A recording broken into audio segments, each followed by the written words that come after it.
Tranquilo.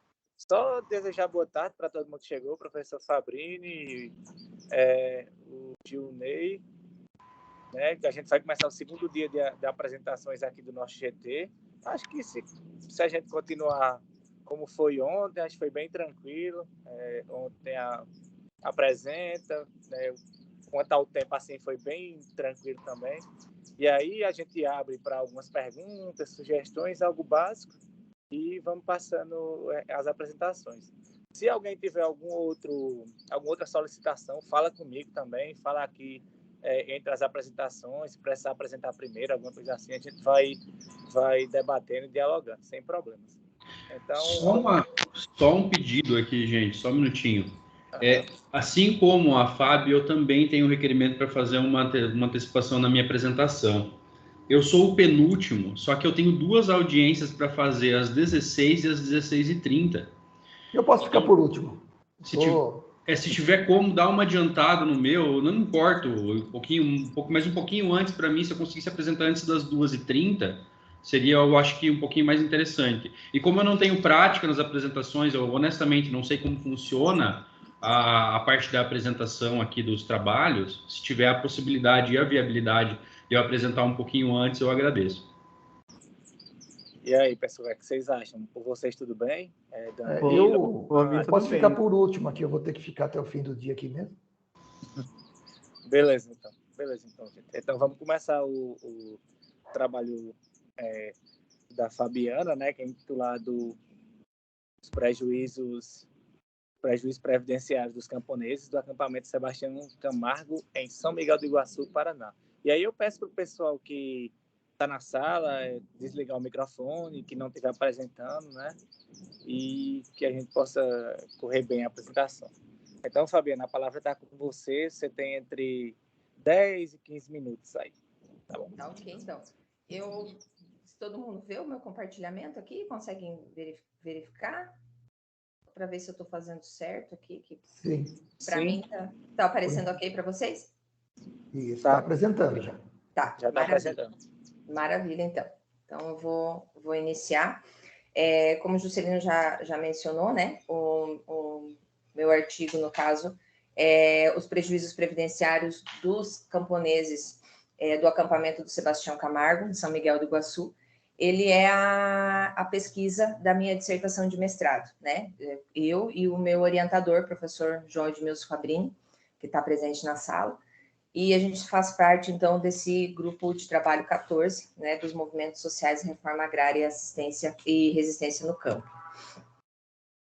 A ideia desse artigo foi fazer um levantamento a respeito de quais são efetivamente os prejuízos previdenciários que os camponeses aqui do Sebastião Camargo, então a gente focou só nesse acampamento, né, levando em consideração a realidade deles e a situação em que eles se encontram, para verificar como eles têm ou não têm acesso, qual é a situação referente aos direitos previdenciários, que é uma garantia constitucional, né, é um direito humano. E verificando com as famílias, em entrevistas e tal, a gente ainda está em fase de formatação final dos dados que nós levantamos a respeito, né, desses prejuízos previdenciários e quais são eles em tese. Nós verificamos que como eles não têm, não conseguem ter acesso a esse meio previdenciário, fazer contribuição social, contribuição previdenciária para a Previdência Social, eles não conseguem ter acesso a direito acesso a direitos previdenciários como aposentadoria, né? Porque eles não recolhem, não tem forma de recolhimento da Previdência Social, não tem como eles fazerem um recolhimento do INSS, que a gente chama, né? Auxílio-doença, ao salário maternidade, a qualquer tipo de benefício que seja prestado pelo INSS, pois eles não contribuem de forma alguma. Para que eles contribuíssem, então aí a gente começou a levantar toda a cadeia de informações que eles precisam e tudo que eles precisam ter para que chegue no final eles tenham acesso, então, a esse direito previdenciário. Então, eles para o INSS, para a legislação previdenciária, o camponês, no caso o acampado, ele tem características de segurado especial. Segurado especial é uma forma diferenciada em que o regime, o agricultor, pequeno produtor ou agricultor que vive em regime de economia familiar, ele é enquadrado nessa legislação, então ele paga, ele faz a contribuição de uma forma diferenciada, de uma forma especial, né? Por isso ser chamado de segurado especial. E tem uma legislação própria também para isso. E eles não conseguindo comprovar, então, fazer essa coleta desses valores, né, dessa contribuição, eles não conseguem obter, ter, então, acesso a essa previdência social. E durante a elaboração desse trabalho, o levantamento nessa pesquisa, nós tivemos também contato com o Ministério Público Estadual e Federal. Agora eu vou dar sequência para vocês entenderem quais foram os desdobramentos que nós conseguimos. Iniciando a pesquisa, eu fui atrás, então, de saber como era que funcionava uma nota técnica que o Ministério Público Federal, o Ministério Público Estadual, em 2021, emitiu, orientando como que os municípios deveriam proceder com os acampados. Porque o assentado, ele já tem uma documentação a respeito da propriedade, que ele está na posse, pelo menos, daquela terra. Então, quando ele vai lá na Secretaria da Agricultura fazer o cadastro dele de produtor rural, o cadastro dele de produtor rural, ele consegue comprovar, né, que ele tem, ou a pessoa precisa apresentar algum documento de posse, de arrendamento ou de propriedade dessa terra, comprovar que ela está lá e que de lá ela está produzindo, o que ela está fazendo. O acampado não tem essa possibilidade, porque ele não tem nada que comprove, né? É uma posse que não tem documentação nenhuma, então ele não tem como comprovar que lá ele está produzindo, mas a situação que de fato acontece é que ele está lá, ele está produzindo, ele está vivendo lá, ele está tirando o sustento daquela localidade, daquela terra, mas não tem como comprovar isso. E no sistema da Receita Estadual, eles necessitam desse documento para comprovar, além de todos os documentos pessoais do produtor, né, do camponês. Só que para a substituição desse documento, então, a Secretaria da Fazenda Estadual, junto com o Ministério Público Estadual também, eles têm um entendimento de que o município emitindo uma declaração, após fazer uma visita, averiguar a situação que de fato acontece, né? Qual é a área que eles estão, aonde que eles estão situados, quantas famílias produzem, fazer um levantamento de toda a situação de fato e da produção que eles têm.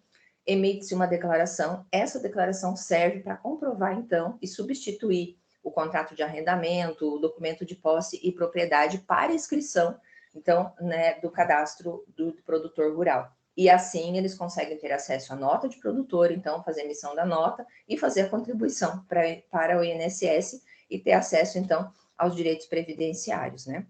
Em São Miguel do Iguaçu, especificamente, isso não acontecia.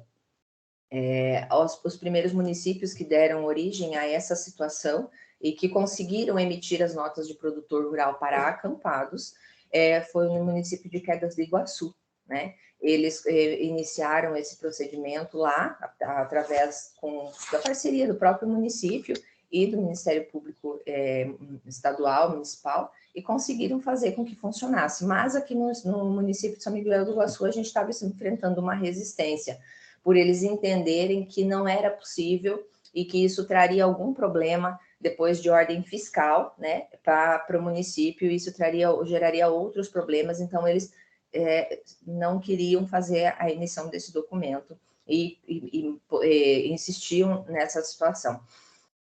O que acontece? No acampamento, só para a gente entender mais ou menos onde fica o acampamento, ele fica situado no BR-277, ao lado, no sentido de Cascavel, Foz do Iguaçu, à direita, né? Um pouco antes de chegar no pedágio que foi desativado aqui em São Miguel do Iguaçu. E ali eles estão acampados ali, instalados desde março de 2015, e trabalham em cerca de 143 hectares. E essa parte onde eles estão acampados pertence, essa parte, né, pertence ao assentamento companheiro Antônio Tavares, que é o assentamento ao lado.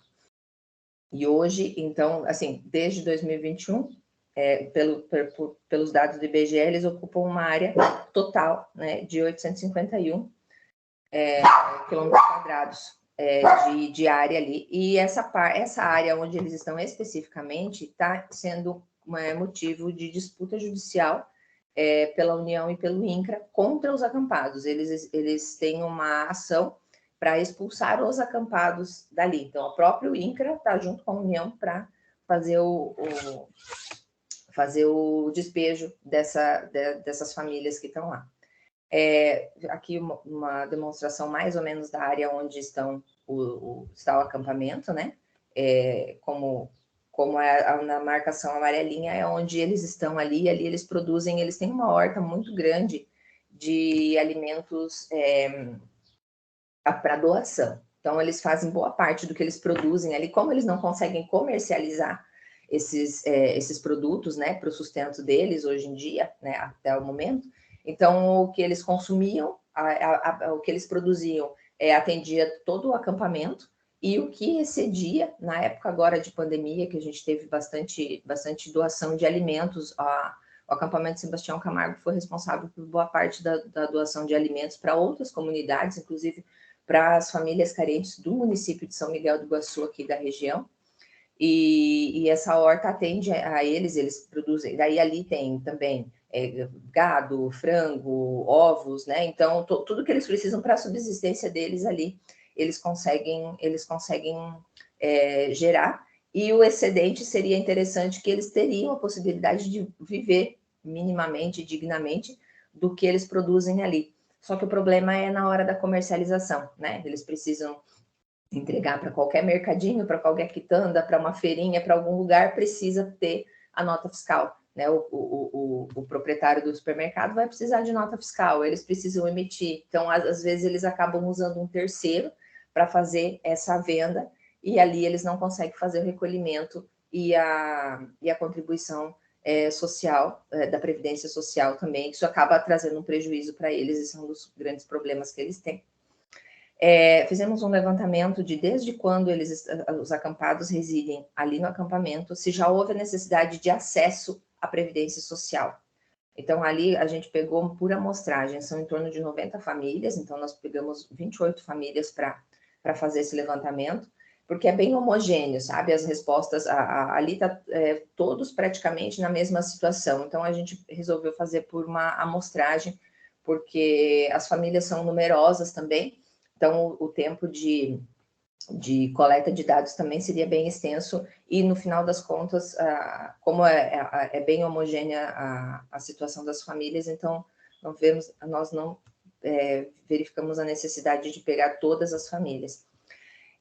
As necessidades, então, de busca de algum momento na vida, de auxílio maternidade, benefício de prestação continuada, auxílio doença, auxílio acidente, aposentadoria por idade, incapacidade, pensão por morte, esses são os auxílios que eles já foram buscar e não tiveram acesso, né? A maioria deles ali, 82%, eles não tiveram acesso a esses benefícios por conta de não estarem contribuindo para o INSS. Então, esse aqui é um grande foco, esse é o grande prejuízo que eles têm por não terem a contribuição social da Previdência em dia. O benefício de prestação continuada é uma exceção, porque o benefício de prestação continuada, existem algumas características diferenciadas, não vou entrar no quesito, mas a pessoa não precisa obrigatoriamente ter contribuído para a Previdência Social, mas apresentando alguns outros requisitos. Em pesquisa lá, junto com eles, alguns dos benefícios ali que foram concedidos, desses 17% ali, existe alguns de BPC, que a gente fala, que é o benefício de prestação continuada, onde a taxa de miserabilidade é bem superior e a renda é muito inferior a 1/4 de salário mínimo, né? Então, os benefícios que foram solicitados, né, e que não foram concedidos, a gente tem aqui uma relação, então, como eu estava falando, benefício por incapacidade, auxílio aposentadoria por idade, o auxílio acidente, a gente tem bastante situações lá de pessoas que realmente sofreram um acidente e não conseguiram, ficaram incapacitadas e estão inaptas para o trabalho, mas eles não conseguiram nenhum tipo de benefício de forma administrativa, fazendo requerimento direto ao INSS. Então, a maioria foi negado, né? Dos benefícios ali solicitados, a maioria foi negado na via administrativa, e as pessoas lá não têm a noção de que eles podem recorrer, às vezes, à via judicial, dependendo da situação, existe essa possibilidade, né? Só para ter um entendimento, então, da Previdência Social e o reconhecimento, o que tem a ver o reconhecimento do acampado como segurado especial. A Previdência Social ela é formada por um tripé, né, da Seguridade Social, que é prevista na Constituição, no artigo 194, que a Seguridade é um conjunto de integração de ações e iniciativas dos poderes públicos e sociedade destinado a assegurar os direitos relativos à saúde, previdência e assistência social. Então, a previdência social é um dos tripés da Seguridade Social. E quando se trata de seguridade, a ideia é que todos contribuam e que todos possam usufruir dela, né? Inclusive, quando o produtor rural é reconhecido, por exemplo, o pai, né, da família, ou a mãe, no caso, é o contribuinte principal, os outros que estão juntos também se beneficiam dessa contribuição previdenciária, né? Se a nota do produtor está no nome da mãe, mas o cônjuge, o pai, os filhos, né, que estão ali também trabalhando nesse mesmo regime de economia familiar, né, o acampado ali dentro desse regime de economia familiar, produzindo para sua subsistência e trabalhando para gerar renda e fazer girar a economia, eles também se beneficiam dessa nota. Eles podem aproveitar esses benefícios para algum benefício social, previdenciário em relação a eles também. Então, atende a toda a família, não só ao titular. Eles são utilizados para distribuir a riqueza, a fim de que o trabalhador e a sua família tenham condições dignas de vida, né? Para poder produzir. Um dos relatos aqui que eu me lembro muito é de um senhor que ele veio lá, enquanto a gente estava fazendo o levantamento dos dados, né? Ele mencionou, ele falou assim, a gente não quer, querida, que ninguém venha dar nada para a gente. A gente quer viver do que a gente produz. Então, se o que a gente está fazendo aqui, ele falou, ninguém nunca veio aqui perguntar para a gente o que a gente precisava de ajuda para produzir, para a gente se virar sozinho. Não, vieram aqui, o pessoal do CRAS registra a gente, coloca a gente aqui e vem dar uma cesta básica, um vale não sei o quê. A gente não quer viver de favor de ninguém, a gente quer viver o que a gente produz. Então, se a gente puder produzir, a gente puder vender ali a nossa mandioca, o milho, o arroz que a gente faz, que a gente produz aqui e viver disso daí, é isso que a gente quer. A gente não quer dar nada dado de ninguém, né? E às vezes quem vem de fora, olha o acampamento de fora, tem uma visão bem distorcida do que é a realidade ali dentro, né? Do que se trabalha ali dentro, do que se vive ali dentro, que a ideia não é viver escorado no governo e nem de doação de nada, né? A ideia é que eles possam ter a sua própria sobrevivência a partir do trabalho que eles fazem lá dentro, da produção que eles têm ali dentro, né? Então, o segurado especial é esse produtor rural, é esse pequeno produtor que vive de economia familiar. Ele tem uma roça e ele vende aquilo que ele produz numa economia de praticamente subsistência, onde o que ele vende, o que ele produz, atende às necessidades dele e o excedente, então, gera renda para girar a economia, inclusive o município, né? O município, além de ter a necessidade e se beneficiar, o município tem a obrigação de cobrar o imposto também, sabe? Então, essa regra funciona para todo tipo de, inclusive para pescadores, e essa regra de seguridade especial abarca outros tipos de produtores também definidos na legislação. Ele é obrigatório e ele abarca algumas características aqui que eu vou trazer aqui para vocês. O segurado especial, pessoa física, residente no imóvel rural ou aglomerado urbano próximo do rural, e que produza individualmente ou em regime de economia familiar, ainda que com auxílio eventual de terceiros em condições de produtor, proprietário, usufrutuário, possuidor. Esse eu grifei possuidor porque aqui entra o detalhe do nosso acampado aqui, que é o tema da nossa dissertação. Aqui a gente comprova que a pessoa não precisa ser, ela pode ser proprietário, usufrutuário, parceiro, meeiro, comodatário, tem vários tipos, e estar na posse, ser o possuidor dessa terra, também reconhece ele como segurado especial que vive em regime de economia familiar. E essa pequena palavra faz toda a diferença. Os cônjuges e companheiros, como eu mencionei antes, maiores de 16 anos de idade ou equiparado, também se aproveitam, e fazem parte desse grupo de trabalho familiar. Então, eles aproveitam também toda essa situação da nota de produtor, pode servir para eles também para demonstrar que ele trabalhava em regime de economia familiar. E se o acampado não tem o documento da propriedade ou da posse da terra, como comprovar que ele faz a produção e fazer a contribuição previdenciária? Então, aqui eu dei uma resumida na situação de como que chegou a essa situação e onde deu origem a essa nota técnica e como começou todo esse movimento, né? Que a falta de acesso era uma reivindicação também do Dom Tomás Balduino, que é esse acampamento que eu mencionei, né, de Quedas do Iguaçu.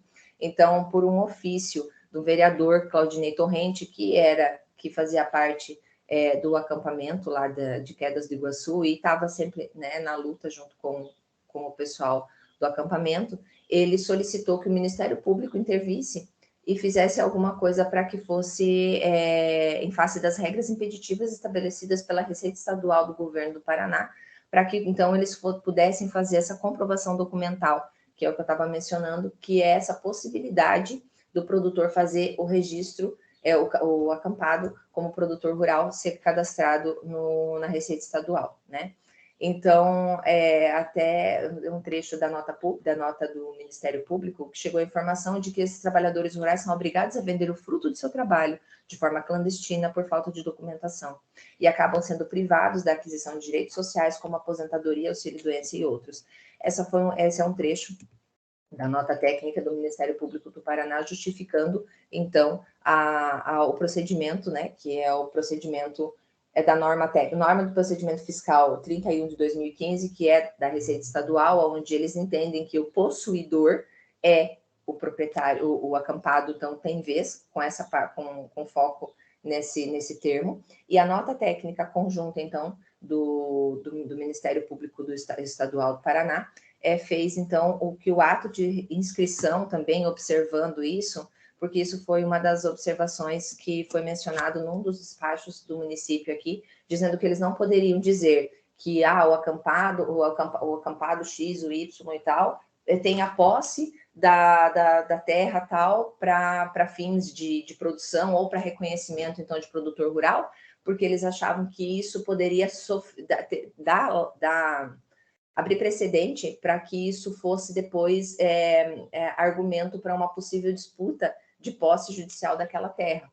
Só que reconhecer que eles estão ali, de fato, produzindo de posse naquele momento, não traz não caracteriza direito de reconhecimento à propriedade, né? Então, isso ficou bem claro, tanto no nota de procedimento fiscal, quanto na nota técnica do Ministério Público do Paraná, para deixar bem claro que uma coisa não interfere na outra, né? Reconhecer a produção não quer dizer que eles reconhecem que existe a propriedade, que existe a posse, e nem que esse reconhecimento da posse no momento quer dizer que eles têm direito a essa propriedade, né? Então, a orientação é que o município deve elaborar uma declaração a partir de uma visita técnica em que os servidores municipais fazem uma vistoria no local, registram a situação do acampamento, fotos datadas que retratem o espaço da lavoura, armazenagem da produção, guarda de instrumentos de trabalhos, equipamentos e os insumos que utilizam na produção. E esse documento, então, substitui o documento de posse, propriedade, contrato de arrendamento e tal, que é exigido para a comprovação de onde é o local da produção. E durante essa pesquisa, da nossa pesquisa, em 2 de dezembro do ano passado, agora vai fazer um ano, fui chamada para fazer parte de uma reunião lá com o pessoal do município aqui de São Miguel do Iguaçu, com a equipe da assistência social, que faz o atendimento lá no acampamento. Fabiana. Oi, já está estourando o tempo, né? Se você puder ir encaminhando. Assim. Já tá no finalzinho, já é o último slide, já está no final. Então, dia 2 de dezembro, a gente teve a primeira reunião e o promotor aqui, como eu tinha buscado ele para saber como funcionava na prática a implementação dessa nota técnica para trabalhar dentro da minha pesquisa e orientar os acampados, então ele achou interessante que eu participasse de todo o procedimento, então, para que fosse que eu acompanhasse tudo, para, inclusive, colocar na minha pesquisa. Então, a gente teve a primeira reunião dia 2 de dezembro, e daí depois a gente teve outras reuniões com o Ministério Público Estadual, Ministério Público Federal também, a gente teve agora na metade do ano, e que foi definido, então, que essa nota técnica que orientava o Ministério Público Estadual para dar essa orientação, dessa declaração para todos os municípios do estado do Paraná, que foi dado entendimento, então, de tamanha a necessidade e tamanha o benefício que isso traria para outros acampamentos. Então, foi decidido que agora ela é uma nota técnica de recomendação federal. Então, foi assinada pela Procuradoria Federal, né, da União, junto com o Ministério Público Estadual aqui do Paraná. Então, agora, além de fazer dessas observações de forma de declaração, substituir documento de posse e propriedade para cadastro de produtor rural aqui só no Paraná, a partir de agora ela serve para todo o Brasil. Então, qualquer lugar do país que tenham a mesma dificuldade que estava acontecendo aqui no Sebastião Camargo, ela pode ser implementada em qualquer lugar do país, vai funcionar da mesma forma.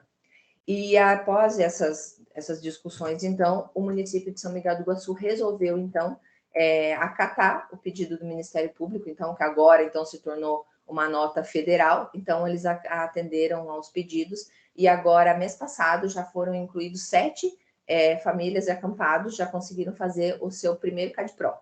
Então, eu estou encerrando essa pesquisa com uma felicidade muito grande de ter conseguido, através dessa pesquisa, e essa pesquisa, assim que finalizar também, o promotor aqui quer que a gente entregue uma cópia para eles ali, que eles vão utilizar isso de embasamento para futuras pesquisas, e, enfim, para futuras demandas que aparecerem, serem solucionadas a partir dessa pesquisa que foi feita e a partir, então, dos procedimentos que foram tomados dentro do processo aqui, para que os acampados aqui de Sebastião Camargo, então, conseguissem também serem incluídos, e a partir de agora, a partir do ano que vem, eles já têm nota fiscal agora, pelo menos 7 famílias das 90, 7 famílias já estão cadastradas agora para receber o CADPRO também, conseguir emitir nota fiscal e conseguir, então, ter acesso à Previdência Social, como é de direito que eles têm também. Então, seria isso, agradeço, obrigada. Parabéns, Fabiana. Agora a gente vai passar para questionamentos, para sugestões, para falar um pouco sobre os trabalhos. Alguém quer usar a palavra aí? Eu quero. Fabiana, eu sou advogado, não sei se você também é, parece que não sei. Sim, trabalho na área também. Eu vi que o teu trabalho fala sobre seguridade especial, né? A outra ponta de quem produz bastante. Eu sou do pouquinho. Isso. Dá uma olhada Você chegou a ver a instrução normativa 128, que saiu esse ano do INSS? 128, não me lembro agora de cabeça, provavelmente. Instrução normativa. Isso. Assim, no artigo 110, parágrafo 6º, sim. eu tenho uma má notícia para você. Vamos lá, vou ler aqui. Por força da decisão judicial proferida na ação civil pública, tem o número afinal ali, o requerente que possui forma de ocupação como acampado deixou de ser considerado segurado especial a partir de 16 de janeiro de 2020, considerando que tem uma ação civil pública atrapalhando a vida dos teus pesquisados, tá? Embora eu acho que o conceito que você utilizou aí do possuidor e o critério da sobrevivência ou da subsistência pela atividade rural é a saída jurídica que vocês vão ter aí. Mas, provavelmente, o INSS ele pode se utilizar desse dispositivo para a caracterização desse pessoal aí.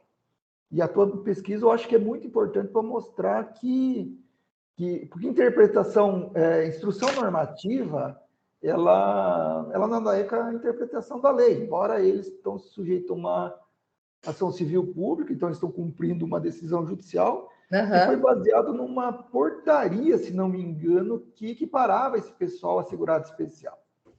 Né?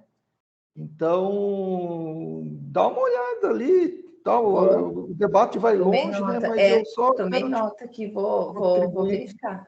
Não, muito bom. Só fazer essa contribuição aí. Ótimo. E você adiantou parte das minhas explicações para a apresentação, então eu fico agradecido.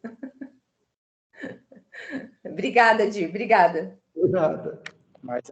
Mais alguém quer fazer alguma pergunta, alguma sugestão? Quer falar um pouco sobre o trabalho? Ô, Juscelino. Sim. Juscelino. O professor Fabrini vai falar. Oi, professor. Eu queria fazer um pequeno comentário com relação a esse trabalho. Eu sei que o tempo é só 1 minuto só, e inclusive eu quero aproveitar assim, se puder administrar o tempo aí, né? Não estoura e a gente vai ficar aqui até 5 horas, e aí até não tem nem debate, só tem a apresentação. Mas, com relação a esse trabalho da Fabiana, é só essa pequena observação, é porque muitas vezes tem aquela ideia de que o MST é um movimento revolucionário que quer destruir as estruturas e abalar as estruturas do capitalismo. Eu acho que tem esse sentido também da estrutura da propriedade da terra, eu acho que tem isso daí. Mas o trabalho da Fabiana é no sentido assim, de que é uma luta por direitos, é na esfera da lei. Não é nada de revolucionário que está isso daí. É na esfera da cidadania, de garantir direitos, que é o direito previdenciário. Então, eu acho que tem um lado muito importante. E essa conquista na esfera da lei, na esfera da ordem, é uma conquista muito importante. Ela não é nada desprezível, é uma conquista muito significativa se conquistar direitos. Não precisa de revolucionar a estrutura da sociedade, a estrutura da propriedade. E aí a Fabiana está se dedicando a esse tema do direito previdenciário, que eu acho que é uma conquista, uma política, no caso, política pública, né, como direito, é muito, muito interessante, muito importante para se pensar. E aí, enfim, aí ela apresentou o que ela está fazendo aí. Era só essa observação para poder... não é um comentário, não é nenhuma pergunta, é só para um adendo aí na fala da Fabiana, né? Beleza, prof. Obrigada, professor. Eu vou ver essa questão do tempo, é só porque eu fico, assim, às vezes interrompe o raciocínio, então, sei lá, apresentar... E se não me cortar, eu vou falando. Advogado tem esse defeito, tá? Se não cortar, até... não tem fim. Não acaba mais. E até porque hoje a gente vai ter que terminar às 16, porque vai ter outra mesa após as apresentações, né? Então, vamos passar para o Bruno, que vai apresentar o trabalho chamado Aposentadoria Híbrida, aí que pediu para apresentar em segunda aqui para a gente. Então, tá com a palavra. Obrigada, gente. Eu vou ir para o serviço. Hospital mais, ainda. Fábio. Boa sorte, bom trabalho para vocês, gente. Obrigada. Bruno, você tem entre 10 e 15 minutos aí para apresentar. Eu vou tentar ser um pouquinho mais sucinto. Eu estou mais perdido que surdimbingo nesse Teams aqui. Espera aí, gente. 2 minutinhos.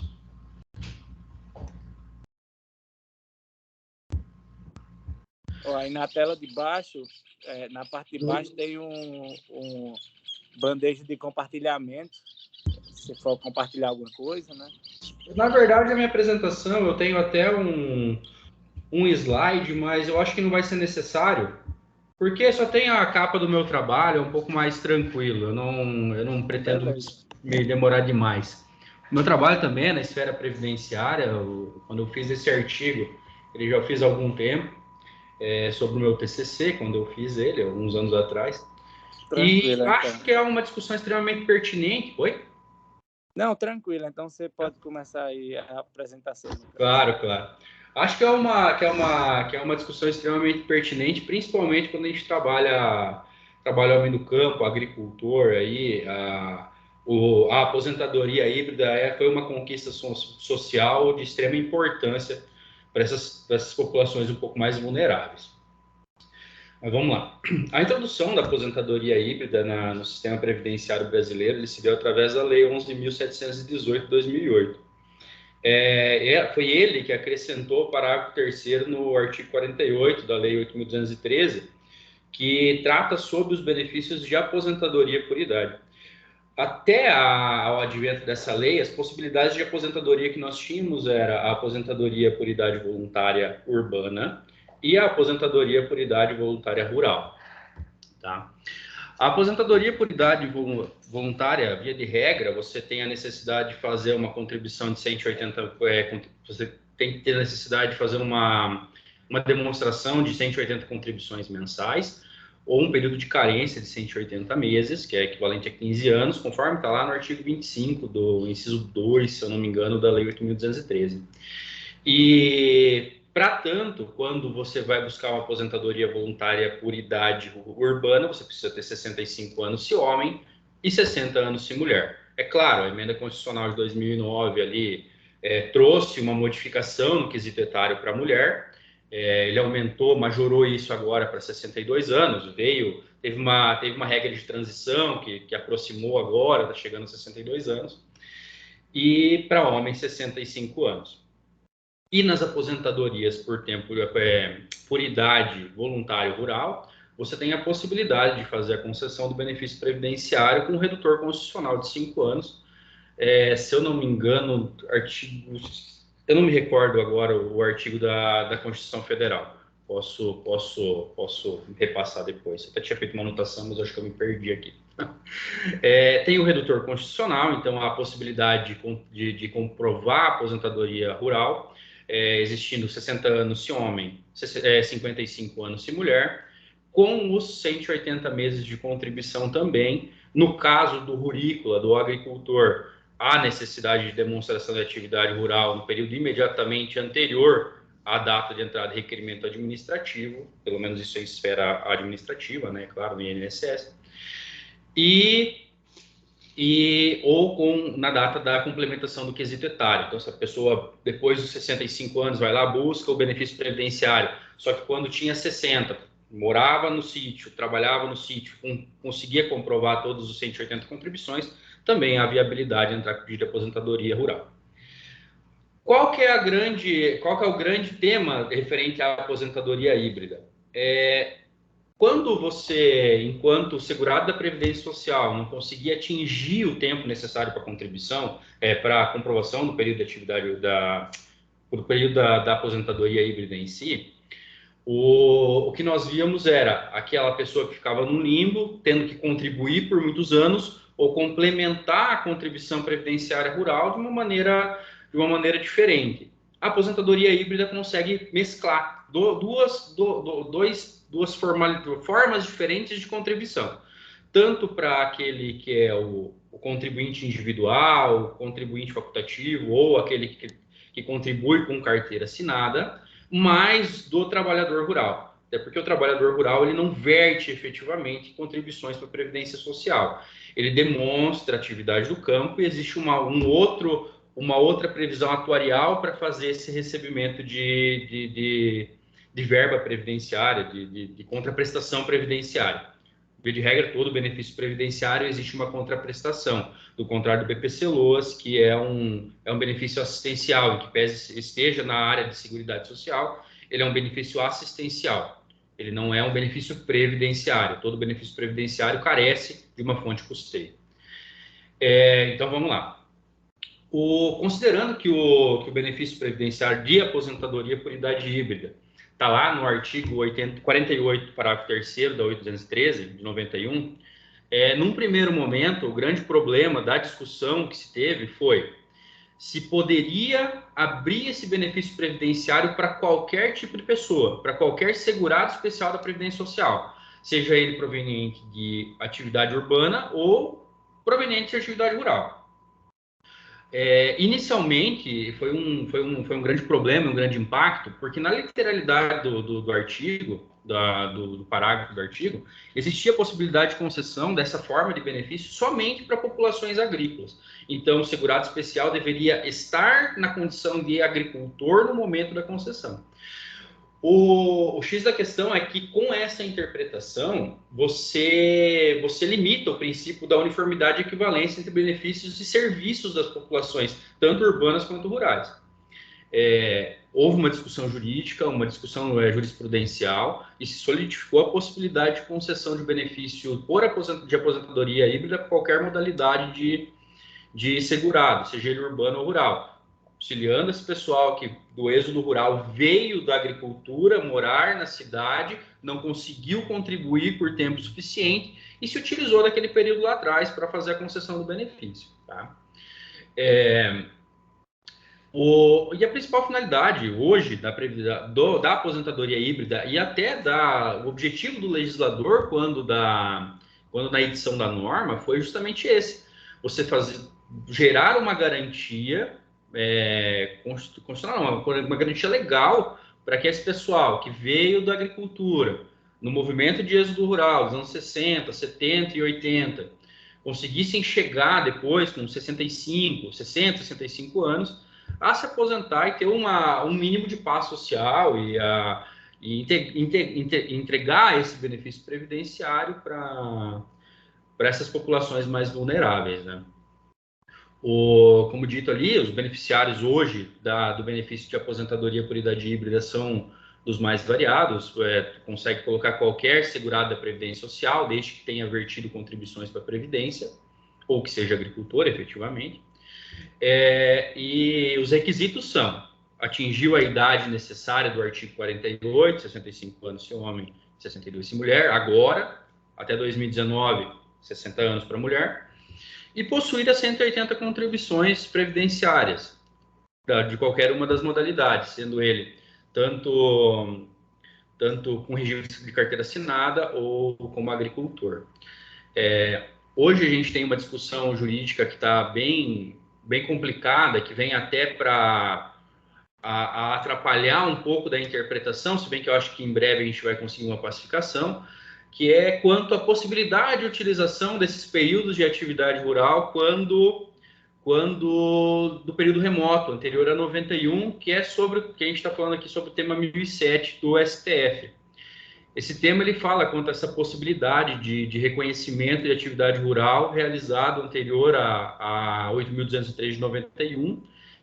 Num primeiro julgamento, a gente conseguiu fazer valer a norma e conseguiu a possibilidade de enquadramento, porém o tema ainda está suspenso, porque foi feito pedido de vista por um dos ministros para fazer o julgamento em plenário da Câmara. Quanto à possibilidade de concessão, a gente enxerga ali que é evidentemente necessário, justamente para trazer essa pacificação e entregar um benefício previdenciário, como a colega disse no trabalho anterior, a esse pessoal que é um pouco mais vulnerável, que não tem o conhecimento da necessidade de verter contribuições ou de fazer efetiva comprovação da atividade rural em momento posterior ou imediatamente anterior à complementação do quesito etário. Ok, acho que é só isso, gente. Muito obrigado. Então, vamos passar para as observações. Alguém quer a palavra para falar um pouco?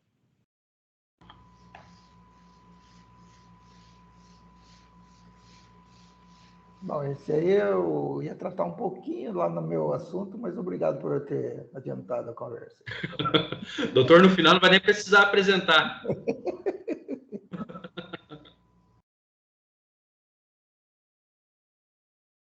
Então, passamos para o próximo trabalho, gente. Seria isso? Muito obrigado. Então vamos, já que ninguém tem mais nenhuma solicitação para ficar na frente, né, para apresentar primeiro, vamos passar para o trabalho do Alan Tiago e da Cássia Carime, que fala sobre os conflitos de interesse no ordenamento territorial da Amazônia Paraense. Então, Alan, a palavra está com você. Peraí, só um instante.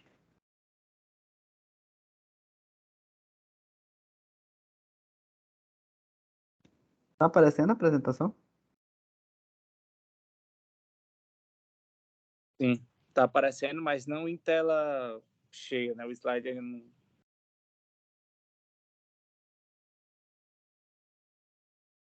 Funcionou agora? Para mim não sei para os demais, mas ainda não está em modo apresentação.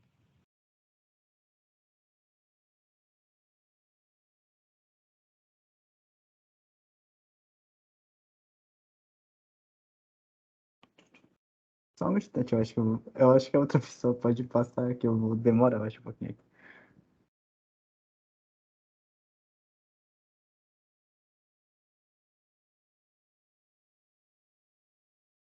questão.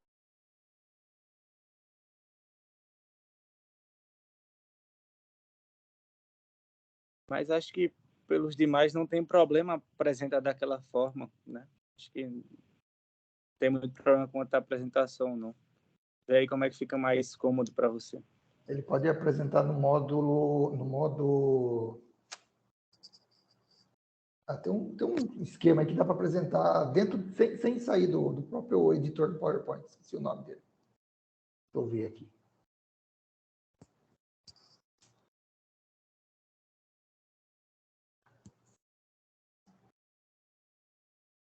Então passaremos para o próximo, foi isso que eu entendi, assim? Passaremos para o próximo e enquanto...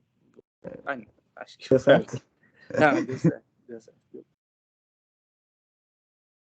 Tá. Isso. Funcionou agora? Agora foi. Tá. Boa tarde, eu me chamo Alan, eu sou estudante aqui da Universidade Federal do Pará, do curso de Economia. E esse trabalho foi feito durante uma disciplina que eu fiz no Núcleo de Altos Estudos Amazônicos com a professora Gisalda e a Cássia, que inclusive apresentou um trabalho ontem sobre Resex. E a gente começou a fazer esse trabalho pensando justamente nesse conflito sobre o uso e posse da terra aqui na Amazônia, focando principalmente na Amazônia paraense, devido a ser a nossa região, o nosso estado, onde a gente habita e estuda, e então a gente procurou focar basicamente em como está distribuído a agricultura, principalmente familiar na região, no estado, e a gente tentou fazer algumas abordagens focando em dados catalogados no Censo Agropecuário de 2017, por isso que ela é uma pesquisa também de análise qualitativa, porque a gente pegou referências de alguns autores aqui da região e também de fora, como a professora Beta Becker, que trabalha principalmente essa questão da fronteira amazônica. E os dados a gente conseguiu destacar aqui, por exemplo, a tabela 1, onde a gente coloca aqui as condições dos produtores em relação à terra, tanto para a região amazônica, mas quando a gente está falando aqui de Amazônia, a gente está falando da Amazônia Legal, que compõe os estados da região norte, e também o estado do Maranhão e Mato Grosso, e Pará e Brasil. Então, a gente buscou aqui, a partir dos dados do IBGE, explicar o número de estabelecimento e as condições dos produtores em relação à terra.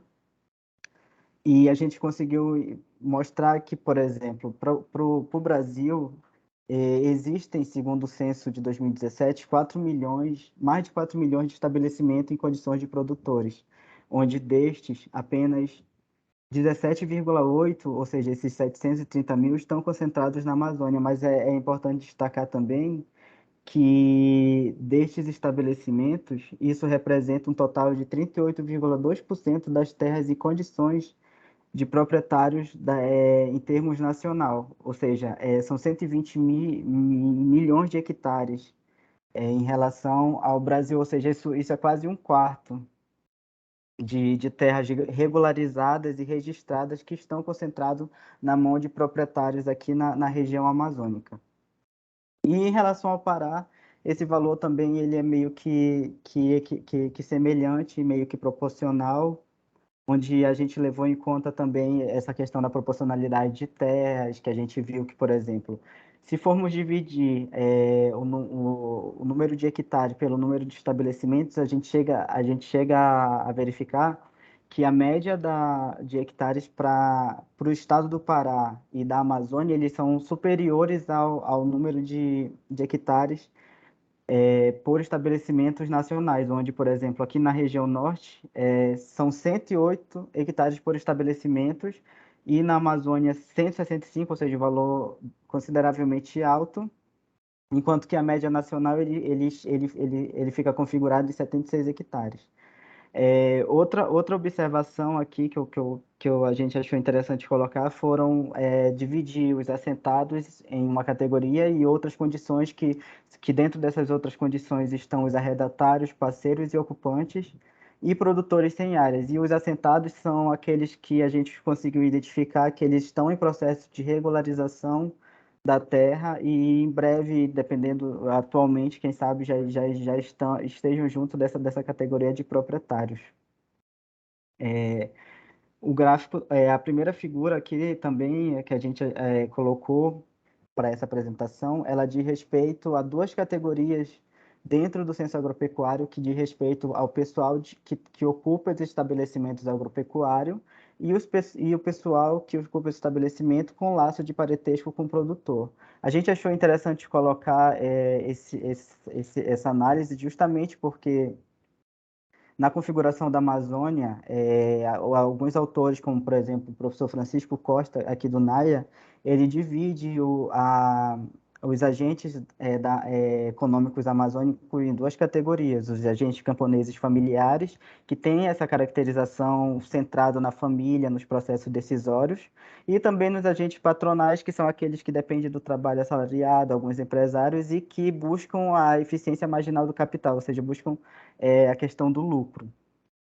Então, a gente colocou esse gráfico justamente para fazer essa diferenciação e a gente chegou a alguns resultados bem semelhantes ao que já foi colocado na tabela 1, só que agora a gente fez a divisão entre agricultura familiar e agricultura não familiar, onde na primeira categoria, para pessoas ocupadas em estabelecimentos agropecuários, somando essas duas delimitações, familiares e não familiares, se chegou a um total de mais de 15 milhões de pessoas, onde 67% são agricultores familiares e o restante, 33%, são não familiares. E essa proporção ela é semelhante para as demais categorias em termos de Amazônia e em termos de Pará, onde no estado do Pará, onde no caso da Amazônia, esse valor ele chega a ser 74% o número de agricultores familiares e o restante não familiar. E em termos de laço de parentesco, a gente viu, a gente se espelha nesse resultado, porque por ser a maior proporção de agricultores familiares, a gente vê justamente essa função familiar, essa centralidade na família nessa segunda categoria, onde também há um maior número de pessoas que pertencem a essa categoria trabalhando em família, tanto em nível nacional quanto no estado do Pará, onde, por exemplo, 87%, esse número chega a ser 87% superior ao nível nacional, que é 79%, que trabalham com laço de parentesco dentro da agricultura familiar. Aqui é a questão do investimento. Aqui é uma parte do nosso trabalho que a gente ainda está desenvolvendo, porque vai ser basicamente trabalhado em cima da questão do crédito rural, que é uma coisa que a gente está trabalhando atualmente, mas a gente achou interessante colocar no trabalho para a gente ter uma ideia de como esse investimento está sendo destinado para a região, para a Amazônia e para o Pará. E a gente observa que os investimentos distribuídos, eles são distribuídos, divididos em algumas subcategorias, de investimento, custeio, comercialização e manutenção do estabelecimento. Mas a gente pode observar aqui que a maioria desse investimento ele é distribuído para a agricultura familiar. Só que pesquisas que a gente está fazendo atualmente, a gente começou a observar que esses dados, apesar de serem altos para a agricultura familiar, eles não significam que eles recebem um valor superior aos que não fazem parte da agricultura não familiar. Geralmente, o pequeno produtor, o valor que ele pede, por exemplo, em termos de FNO da agricultura, do Pronaf aqui da região, que é administrado pelo BASA e Sudan, esses valores eles são relativamente pequenos, e também a gente observou que há uma dificuldade nesse trabalhador em conseguir dar conta dos trâmites necessários para conseguir esse investimento. Então, e aqui já chegando na tabela 2, onde a gente coloca aqui os estabelecimentos e a área da agropecuária familiar em 2017 para esses locos estudados, no caso Brasil, Norte e Pará. Focando basicamente aqui no Pará, devido ao tempo, a gente observou justamente o que tem se repetido nas tabelas anteriores, onde, por exemplo, apesar do número de estabelecimentos estar concentrado, em sua maioria, na agricultura familiar, a proporção para o número de hectares que está na mão de uma pequena parte que trabalha com agricultura não familiar é relativamente maior. Cerca de 69% da área disponível para a agricultura na região, no estado do Pará, ele está concentrado na mão dos agricultores não familiares, restando apenas 31% dessas terras para esses agricultores familiares estarem fazendo a sua produção.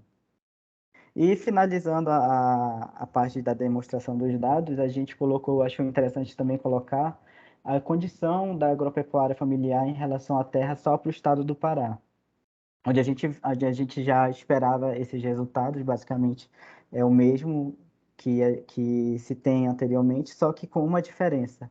Os assentados, eles sem titulação, ao contrário de outras condições, como a gente viu anteriormente, lá na primeira tabela, eles tinham um valor superior. Então, a gente observou que isso mudou. No caso, por exemplo, aqui no Pará, 70,5% das terras em condições de proprietário, eles estão concentrados na mão dos não familiares. No caso aqui, cerca de 18 milhões de hectares, ou seja, um valor relativamente maior do que os familiares, ou o que a gente já viu anteriormente, e o que se repete naquela primeira tabela.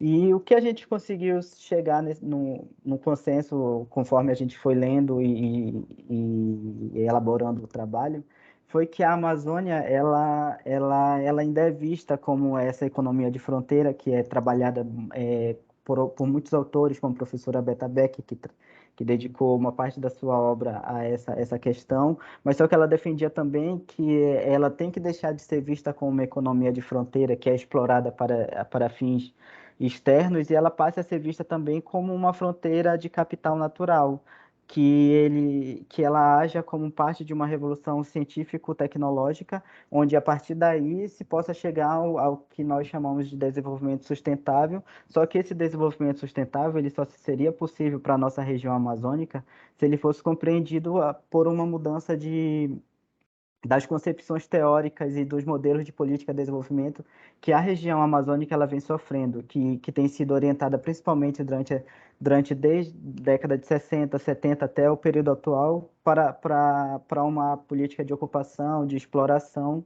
e não de desenvolvimento em si. Ou seja, porque a região amazônica, como a gente sabe, ela é uma região em termos continentais e isso afeta afeta diversas políticas que são desenvolvidas para a Amazônia.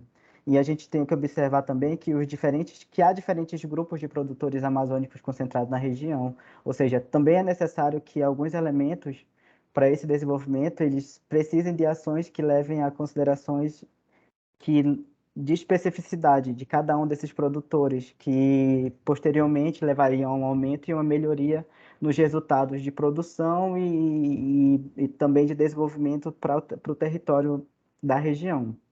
Ou seja, é também necessário que seja feita uma compreensão das características da produção da agricultura familiar e também melhoria das estratégias de políticas públicas e intervenção, considerando essas especificidades, conforme já foi dito anteriormente, mesmo que essa condição fundiária que a gente tem atualmente, ela favoreça esses grupos de capitais que praticam agricultura não familiar, onde uma produção dos pequenos produtores ela tem que receber atenção, até porque a maior parte da produção do estado do Pará ela é concentrada na mão desses pequenos produtores que, apesar de não deterem uma vastidão de terras, como a gente viu anteriormente, eles dinamizam bastante a produção em termos estaduais. E aqui foram algumas das referências que a gente utilizou e eu acho que é isso.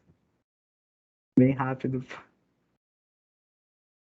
Obrigado, Alan. Vamos agora para os comentários sobre o trabalho.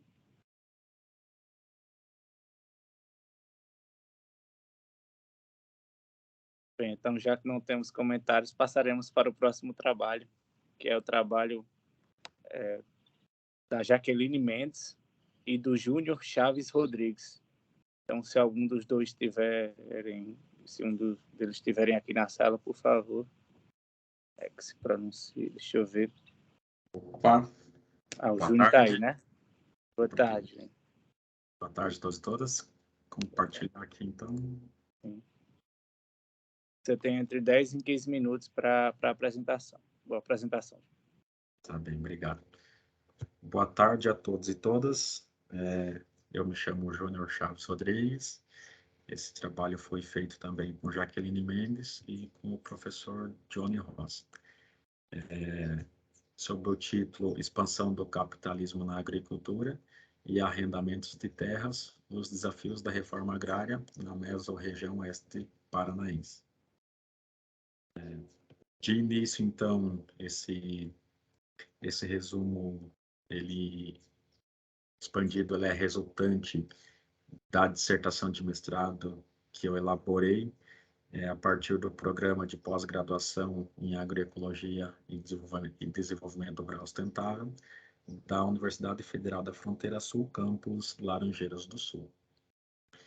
E de início, então, a gente traz algumas pontuações, que o rural brasileiro ele é complexo e contraditório desde a sua gênese e está fortemente alicerçado em latifúndios e desigualdades sociais e remetendo aos dias atuais a um ambiente de conflito entre o modo de vida camponês e a lógica capitalista de produção. Parte-se, então, do pressuposto da expansão do capitalismo na agricultura, o que perpassa intrinsecamente ali pela modernização do rural brasileiro, no entanto, uma modernização conservadora, digamos assim, pois essa modernização ela mantém as desigualdades sociais presentes no campo e o trabalho ele faz uma análise a partir da ditadura militar de 64. Ponto importante também é Oliveira, que ele traz que a terra se torna também mercadoria, no entanto, ela se torna mercadoria do tipo especial. Do contrário das outras, não se constitui de trabalho, de produto do trabalho humano. Então, não tem valor como as outras. Ela possui outros tipos de alicerce e elementos. E tem-se também que com a ampliação do caráter mercadológico da terra no mercado financeiro, existe uma intensificação da renda e dos conceitos da renda da terra. E que essa perspectiva de subordinação e especulação da terra pelo mercado financeiro, alinhado aí às fortes e crescentes demandas de commodities pelos grandes centros consumidores, tende a implicar diretamente nos preços das terras e, consequentemente, nos arrendamentos. Então, do material e métodos que utilizou-se na pesquisa, o trabalho foi realizado a partir do materialismo histórico dialético, e a pesquisa foi desenvolvida na região oeste do Paraná, sendo estudados assentamentos da reforma agrária em 3 municípios, sendo Cascavel, Lindoeste e Santa Teresa do Oeste. E foram pesquisados alguns assentamentos, como Valor Mota, Cepete Araju, Olga Benário, o assentamento Vitória, assentamento Capão Verde e o assentamento Verdun. E a pesquisa a campo, ela se estruturou de 5 rodadas de aproximação com a realidade. A primeira iniciou-se em outubro de 2020 e assim consequentemente até agosto de 2021. E ao todo na pesquisa foram entrevistados 88 pessoas. De alguns resultados e discussões que a gente traz do trabalho para cá, no resumo, são esses 3 elementos, essas 3 características, essas 3 matizes de famílias que trabalham com a terra em áreas de assentamento. Então, a gente observou que tem famílias que arrendam grande parte da parcela da terra e plantam pouca área para subsistência. Nós também identificamos que existem famílias que arrendam toda a parcela de terra, e entre meio ali as famílias que plantam toda a parcela de terra também. Nesses três tipos de famílias que fazem uso das práticas, observamos que elas não são estanques, elas não são fixas, elas estão em constante dialética com a realidade, a depender do momento histórico, do momento político, do momento econômico. Essas famílias, elas migram entre uma e outra, uma matriz dessa, uma matriz dessa. Então, essas famílias, esses três elos de famílias, elas estão em constantes fluxos migratórios entre essas práticas de exploração das parcelas de terras, tendo ali a dialética na realidade, e que as condições de vida da família lá vão se alterando durante o tempo, né? Durante os anos. E se identifica também várias características determinantes de cada espectro desse. Então, na pesquisa principal, nós identificamos que são N fatores, N características que tem cada grupo de família desses, enfim. E esses atributos, eles são desde marcantes de condições camponesas até de contextos de agricultores que são totalmente espoliados pelo modo hegemônico de produção agrícola. E um pouco das considerações finais que nós observamos no texto principal e que eu trago aqui, é que os arrendamentos em assentamentos da reforma agrária, nessas três princípios que foram pesquisados, eles refletem majoritariamente duas perspectivas, sendo a forte atuação do agronegócio nesses territórios. Então, na região oeste em si, o agronegócio ele é contundente, ele é forte, e nesses territórios ele atua de forma mais contundente. E também a gente observa a precarização as precarizações das condições de vida das famílias assentadas. Então, em relação direta com o outro, né? Outro elemento é que os arrendamentos em áreas de assentamentos podem ser percebidos através das famílias descapitalizadas e marginalizadas dos sistemas produtivos, as quais elas atingem níveis de precarização tão grandes que, para manterem as condições mínimas de sobrevivência familiar, elas necessitam e elas fazem o uso desse mecanismo da renda. Desta forma, não que a renda ela irá enriquecer esses camponeses, mas essa renda que eles captam, ela serve apenas para suprir as necessidades familiares básicas, as necessidades pontuais da família naquele momento. Também observou-se outros elementos dos fatores dos arrendamentos, que pode ser verificado na incompetência dos poderes públicos, do Estado, em constituírem uma reforma agrária de qualidade. Ou seja, sem essa constituição de assentamentos, das condições mínimas para esses camponeses se estabelecerem nesses territórios, há um desencadeamento de subvenções e precarizações, né, nas formas camponesas de atuação nesse território. Então, uma vez implantado o assentamento, mas com a incompetência do Estado e com esses assentamentos ficam deficitários políticas públicas, em infraestrutura, como estradas, água para alimentação animal, humana, enfim, uma série de fatores. E outro ponto, se observa que a valorização dos preços das terras e todos os seus aspectos determinantes, eles influenciam tendencialmente em maiores práticas de arrendamentos, tendo ali também a valorização de commodities, as taxas de juros, as crises do capital, enfim, são N derivações ali que tendencialmente se elevam preços das terras, ou diminui os preços das terras, e isso impacta também nas questões de práticas de arrendamentos, e sobretudo nas práticas de arrendamentos em áreas de reforma agrária. De forma rápida e sucinta um pouco isso que a gente trouxe no resumo, e muito obrigado a todos pela atenção. Parabéns, Júnior, pela apresentação. Agora vamos passar para os comentários. Alguém gostaria de fazer algum comentário quanto ao trabalho? Professor Johnny. Boa tarde a todos e todas. É só um comentário mesmo, Juscelino, demais, assim, acho que para a gente, né, aproveitar esse espaço do diálogo. Acho que o trabalho que o Júnior apresenta, né, e é um trabalho que é fruto de uma pesquisa de dissertação que ele fez, né, tem muito a ver também com o processo de entender o que é a reforma agrária, de fato, né?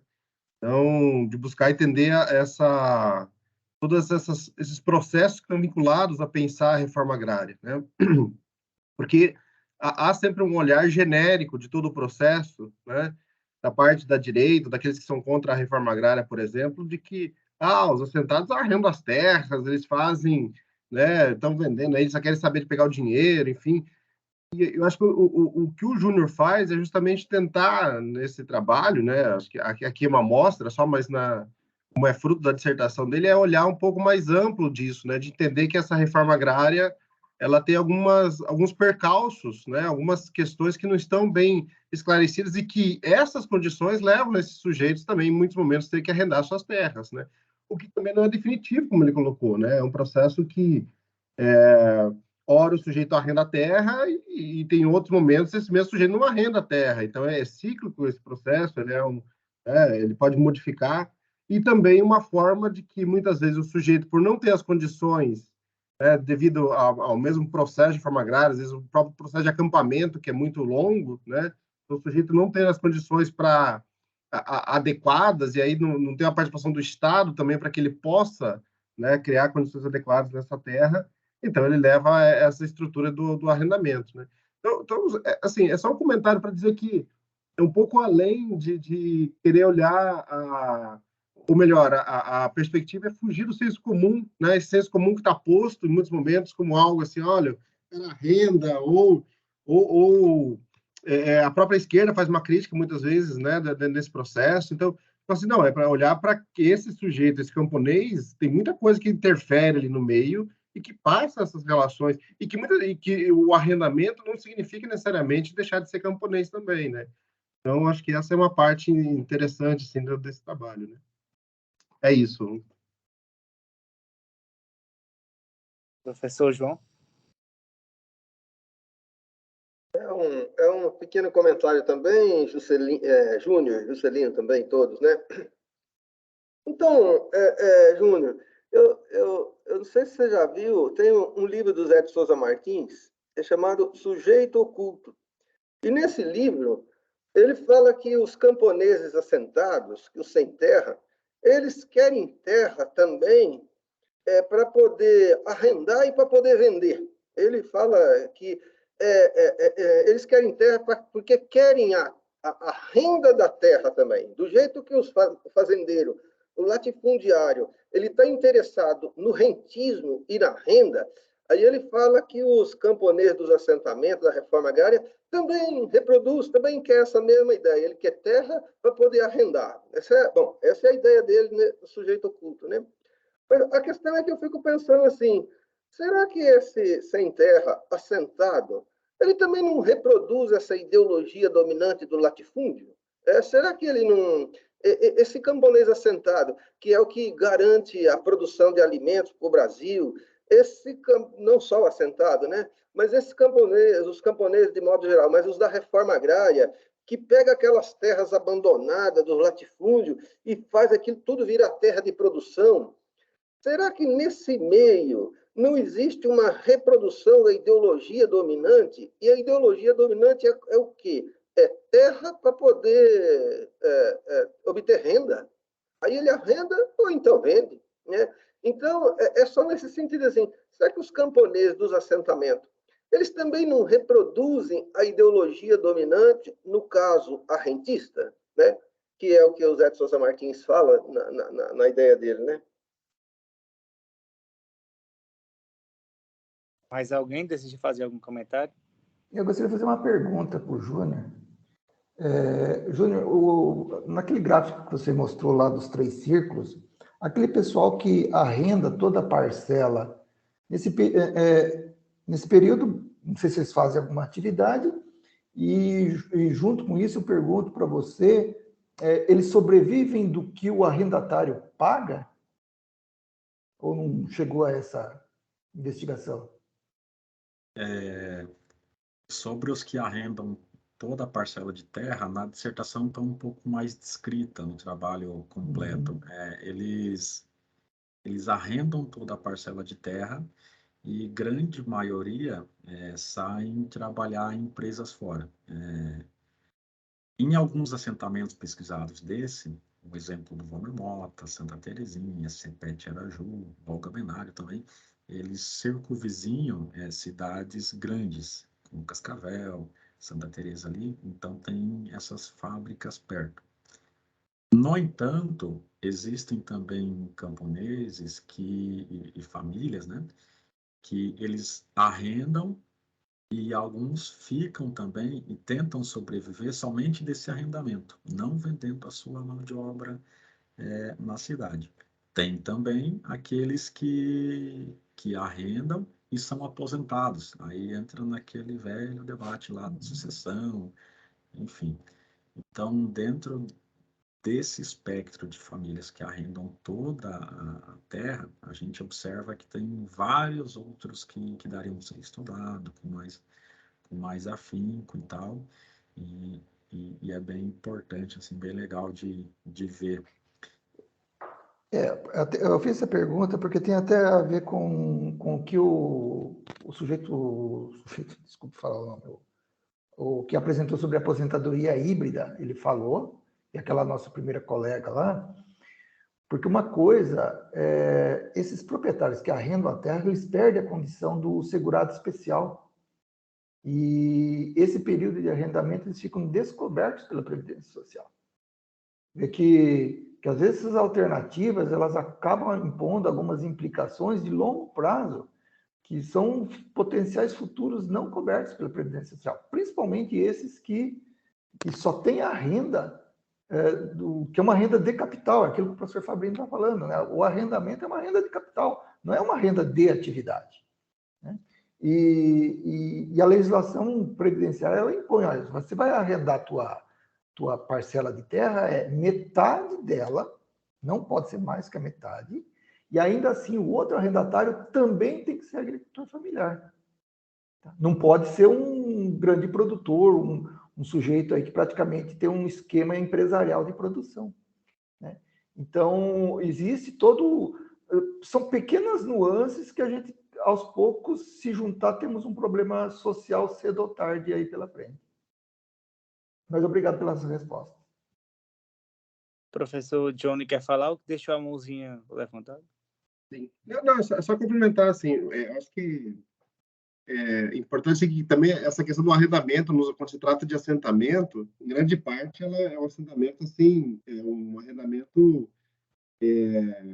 fora das leis, né, Adilo? Acho que tem muito essa questão também, né? Então, é uma situação que acaba não, né? Mas para além disso, eu acho que o que está muito tá evidente é que há sim os arrendamentos, esses arrendamentos eles ocorrem nos assentamentos, né?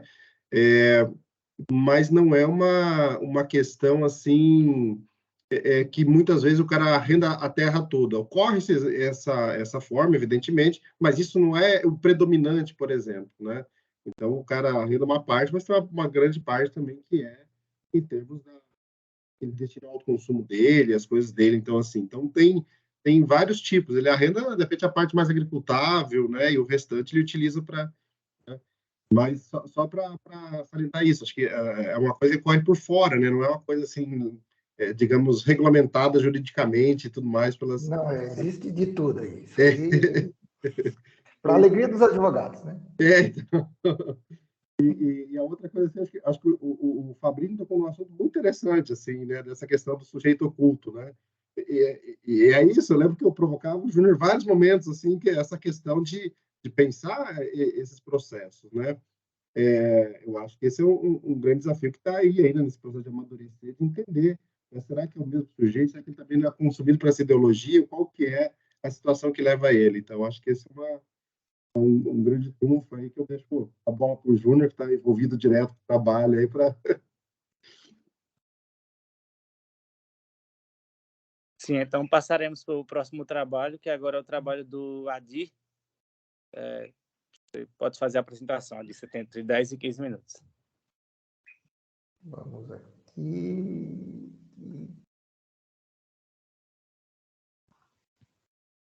Deixa eu ver se já está aparecendo aí. Apareceu alguma coisa? Sim, apareceu, mas não em formato de apresentação, né? Agora foi? Para mim, foi. Agora foi. Ok. Então tá.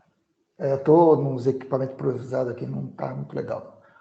Bom, então o assunto é esse aqui, é um resumo expandido, é de um artigo que já tem 2 artigos publicados sobre esse assunto. Então, a qualificação do agricultor como segurado especial, o volume de produção e a segurança jurídica. Na verdade, eu estou discutindo mais ou menos a outra ponta daquele agricultor altamente bem-sucedido, vamos dizer assim. Tá? Então, só para explanar, e o pessoal já falou um pouco antes, né? Então, na Previdência Social, ele tem uma figura do chamado segurado obrigatório, que segurado, então, é toda pessoa que tem bilateral. Ele tem o dever de contribuir para a Previdência Social e, ao mesmo tempo, ele tem os direitos da Previdência Social. Tá? Então, todo mundo que tem uma atividade econômica que inclui a agricultura, eles são chamados segurados obrigatórios e tem o facultativo, que é aquele que não tem atividade. Bom, então, o produtor rural, ele vai ter 2 tipos, isso aqui é muito importante. Eu acho que se trabalhar mais aí fora do direito, aliás, dentro do direito é mal trabalhado, então imagine fora, né? Que é uma diferenciação da agricultura familiar e essa figurinha que a gente chama aí de segurado especial, né? O produtor rural na condição de segurado especial.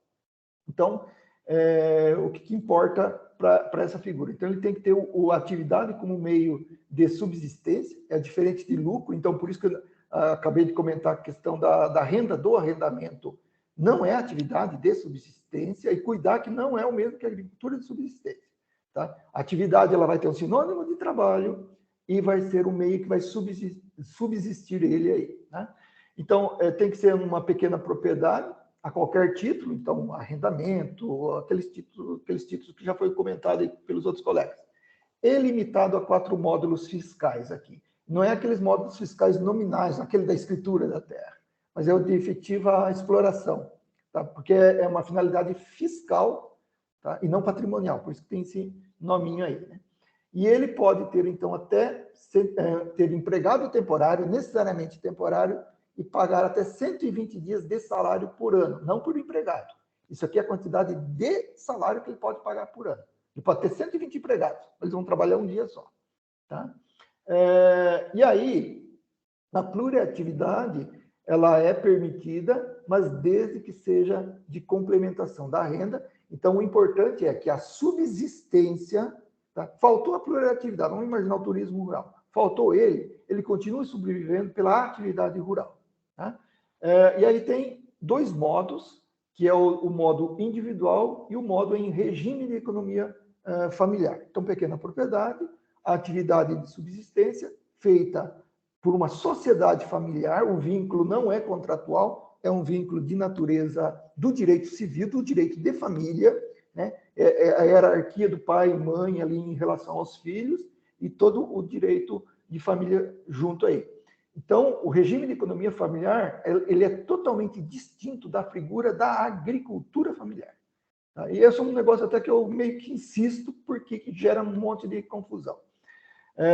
Então, aí, a agricultura familiar, boa parte do pessoal sabe, né? Mas aqui eu agradeço muito ao professor Johnny, aproveitar aqui que me deu professor, me tirou de um certo obscurantismo nesse assunto de suas aulas. Mais uma vez, eu agradeço aí. Então, a propriedade, a gestão e o trabalho é todo da família, e o vínculo jurídico, comentei, é de natureza familiar. Então, nós temos as leis que envolvem a agricultura familiar, e ela vai dar aí o que eu chamei assim, porque, bom, isso aí são palavras minhas, como dizer, vozes da minha cabeça, não me pergunte fontes, tá? Então, pequena propriedade, 4 modos fiscais. Então, para ser agricultor familiar, a propriedade tem que ter até 4 modos fiscais. O predomínio, aqui que está uma diferença fundamental, o predomínio da força de trabalho, secundariamente com empregados permanentes ou temporários. Veja, permanentes. Então, a energia braçal, vamos chamar assim, tem que ser a maioria da família, mas pode ter empregados permanentes. Né? E todos eles, aqui que entra outro detalhe, são contribuintes individuais, é uma outra categoria de segurado, que é aquilo que a nossa colega falou no começo, lá dos assentados, do acampado. Ele, em tese, entraria aqui, de contribuinte individual, só que ele não tem com que pagar, né? E esse pessoal tem que pagar mensalmente, via o tal da guia da Previdência Social, popularzão Carnê. Todo mês ele tem que ir lá e pagar o equivalente a 20% do salário mínimo até o teto de 7.020 e poucos, que está ainda vigorando esse ano. Ele escolhe esse intervalo aí. Então, ele é agricultor familiar, mas cuidado, ele pode entrar aqui. Então, juntando a legislação agrária com a legislação previdenciária, é que nós vamos fazer com que surja essa figura do segurado especial, dentro ainda da figura do regime de economia familiar aqui, tá? Então, o regime de economia familiar, poxa vida, toca bem na hora que não precisa. Então, o regime de economia familiar é uma forma de agricultura familiar em sentido mais restrito, tá? Então, ambas são agricultura familiar, só que essa aqui no sentido mais restrito. Por isso que tem que cuidar para não confundir uma com a outra, porque o agricultor ele pode estar dentro dessa categorização aqui sem saber. Tá? Então, aqui prevalece então, a atividade como subsistência, diferente então de agricultura de subsistência, o trabalho contratado como complementação temporária e restrição à pluriatividade. Então, eles são todos restritos. Tá? Então, o outro lá, ele pode, a agricultura familiar, vamos dizer assim, em sentido amplo, pode ter empregado permanente, pode ter a pluriatividade que quiser, não tem problema nenhum. Esse aqui ele tem que tomar cuidado. A lei dá uma pequena folga aí. E aí eles são segurados contribuintes, e aqui que muda, ó, é descontado do preço da produção comercializada se houver. Porque ele pode, então, nesse contexto, ser aquela agricultura que predomina altamente o autoconsumo, e não integrado no mercado. Então, esse sujeito, esse agricultor familiar, veja bem, uma pequeníssima propriedade, às vezes, ele mal sobrevive com o que produz e complementa com uma pluriatividade. Dependendo, uma propriedade de 4 modos fiscais, uma família de 3 ou 4 integrantes, época de safra, alguma demanda muito grande, eles vão precisar do trabalhador temporário. E sequer vão fazer pluriatividade porque não sobra tempo, né, e força de trabalho para isso. Então, o segurado especial ele fica dentro dessa margem, dentro desse limite aí. E a lei traça uma série de situações que definem o segurado especial, que é o que a gente chama, então, de caracterização da condição de segurado especial. Ele tem que estar caracterizado para isso. Então, tem uma frase aqui, que é uma frase, assim, ela diz tudo e, ao mesmo tempo, não diz nada, mas ela mais para trabalhar uma reflexão, né? Olha só, todo segurado especial é agricultor familiar, porém nem todo agricultor familiar é segurado especial. Tem que, né, capturar bem por que isso acontece. Por outro turno, todo agricultor de subsistência é agricultor familiar, mas nem todo agricultor familiar é agricultor de subsistência. Né? Bem, então, o que acontece aí do assunto da descaracterização? Isso aqui é uma decisão do levantamento que eu fiz, teve um auge em 2019 no Tribunal Regional Federal aqui da 4ª Região, em Porto Alegre, que abrange aqui o Paraná. E olha o que eles encontraram, tá, no meio da produção do agricultor em regime de economia familiar. Olha o que eles encontraram. Hipótese em que a alta produção e altos valores percebidos pela família descaracterizam o regime de economia familiar. Vê-se que a parte autora poderia ter recolhido contribuições previdenciárias sem comprometer o sustento de sua família, motivo pelo qual não faz jus ao benefício da aposentadoria rural.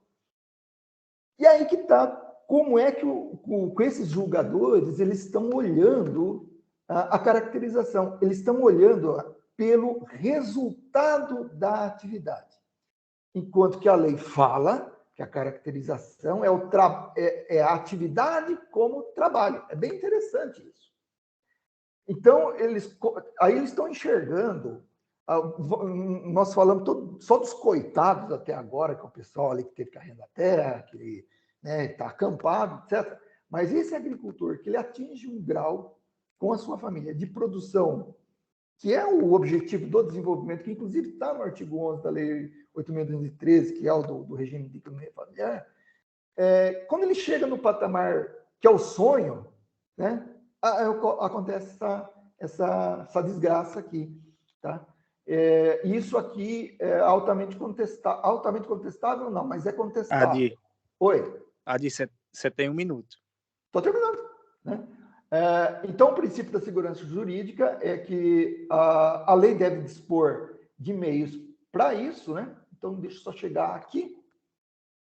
Então, o que está faltando para a gente ter a segurança jurídica da história? A gente precisa definir na lei que haja, se essa história da alta produção entre ou não, porque a gente até agora não sabe o que é alta produção, em lugar nenhum fala isso, tá? É altamente subjetiva essa história, e algumas soluções aí que a gente aponta, né? Colocar na lei esse critério, se tem que ter ou não ter, o ideal é que seja proibido, e, se for o caso de considerar que o pequeno produtor, o agricultor familiar, aí, no regime de economia familiar, possa produzir bastante, tem que regulamentar, ou seja, criar balizas para que ele possa, terminou de colher ou produziu lá, afinal terminou o seu processo produtivo, eu tenho alta produção ou não tenho alta produção? O resultado da minha produção me colocou como segurado especial ou me colocou como contribuinte individual? O que eu faço agora? Né? Por que isso? Por que a gente fala em insegurança jurídica? Porque ele só vai saber que está descaracterizado quando estiver velhinho, que é o momento que o INSS fala, ele vai lá pedir a aposentadoria dele e fala assim, olha, você nunca contribuiu, você não tem direito à aposentadoria. Você tem que recolher os 15 anos aí que a colega falou antes, para trás. Né? Ou então ele sofreu um acidente de trabalho, está com uma doença incapacitante, não pode trabalhar, e ele precisa desse dinheiro. Ele se obrigou, por exemplo, a arrendar o sítio, como eu estava comentando. Quer dizer, é nessa hora que a gente vê que ele produzindo bem, atingindo todos os objetivos de alta produção, é um completo desamparado pela Previdência Social. Então, concluindo, é isso aí. Bem, agora vamos passar para os comentários. Se alguém quiser fazer algum comentário sobre o trabalho, só levantar a mãozinha ou então ligar o microfone e falar também. Bem, então, já que não temos ninguém... Tá. Pode falar, Adil. Eu quero, assim... Só um comentário também, Adil. Porque, assim, acho que embora esteja na lei, né, o que é agricultura familiar, enfim... Mas esse é um conceito, assim, muito polêmico ainda, assim... Aí acho que cabe de tudo nesse conceito. Esse é o grande problema, né? Uma grande questão, assim. Então... esse agricultor familiar, embora esteja lá dizendo na lei o que é o agricultor familiar, mas, sei lá, de repente um grande produtor de soja e acha que ele é agricultor familiar também, entendeu? Então, acho que e talvez, né, eu não sei o caso, mas pelo exemplo que você apresenta aí, quem sabe não era alguém que estava nesse momento também, né, olhando alguém que tinha uma rentabilidade, que tinha uma grande produção, enfim, um grande produtor, e falou, não, porque eu quero me aposentar também, aí o Estado serve para mim, então, assim, eu acho que essa é um grande entrave, assim, né, se pensar do ponto de vista desde teórico e de análise do campo, esse conceito de agricultura familiar ele tem muitos problemas, assim, muitas divergências. E se você pensar do ponto de vista jurídico, embora esteja legalizado, eu acho que também há brechas para muitos se apropriarem de dizer que é agricultura familiar, né? Então, eu acho que tem problemas aí para... A maior quantidade de fraudes na Previdência Social é na aposentadoria rural. Pois é, pois é. Aí o sujeito que vai lá, que nega o Estado, enfim, ele faz um monte de... Ele se aproveita e se aposenta por essa situação, mesmo sem necessidade. Aí o sujeito que está lá no acampamento, como a Fabiana falava, ele não consegue se aposentar, e é o que... E é para quem o benefício foi criado, né? Então... Exatamente. Então, essa é as contradições do Estado aí dessa questão que a gente tem visto. Porque eles juntam lá nos processos, dá dó, porque o pessoal, eles têm que juntar as notas fiscais, e aparecem notas fiscais lá de 40 mil, 50 mil, né? Por exemplo, produtor de leite. Pô, mas o cara chega lá, recebe o checão lá do laticínio, da cooperativa, sei lá do quê, vai pagar ração, vai pagar isso, vai pagar aquilo, sobra 2 salários mínimos. E o pessoal olha pelo faturamento bruto ali da nota fiscal e diz, ó, você é grande produtor.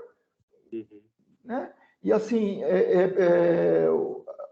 eu acho que tem problemas de financiamento, acho que esse pessoal realmente eles têm que ter uma contribuição à parte, quem realmente é um produtor estabilizado, acho que poderia criar umas outras faixas, isso aí a gente deveria pensar. O problema é que a solução que a gente está vendo, e saiu uma instrução normativa esse ano do INSS, é simplesmente pegar e cortar, ó, tem ou não tem.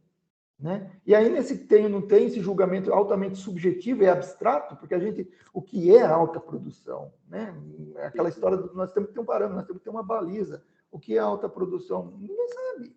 Cada juiz tem uma régua na cabeça dele, a gente até avisa para o pessoal, olha, acende uma vela para o santo aí, que você tem devoção, e vamos ver o que dá, porque não tem mais o que fazer. Então, vamos passar agora para o próximo trabalho do Danilo, né? E pronto, a palavra está com você. Você tem entre 10 e 15 minutos para apresentar, e boa apresentação. Então, boa tarde a todos. Eu vou estar compartilhando a minha tela com vocês. Querem confirmar se está aparecendo? Sim, está aparecendo sim. Pode começar. É só me apresentar antes. Então, eu sou estudante pós-graduação da UniOeste no curso de Geografia, formado em Geografia pela própria UniOeste, né? Assim que o evento foi anunciado, conversado com o meu orientador, que é o e ele esteve me aconselhando a estar tendo essa oportunidade de apresentar o meu trabalho, que ele surge da monografia do TCC e agora passa para ser um resumo expandido, e a forma como eu estaria adequando esse trabalho a este evento. Então, o título é a pandemia de Covid-19 e o uso de espaços verdes urbanos como opção de lazer e prática de esporte em Marechal Cândido Rondon, Paraná.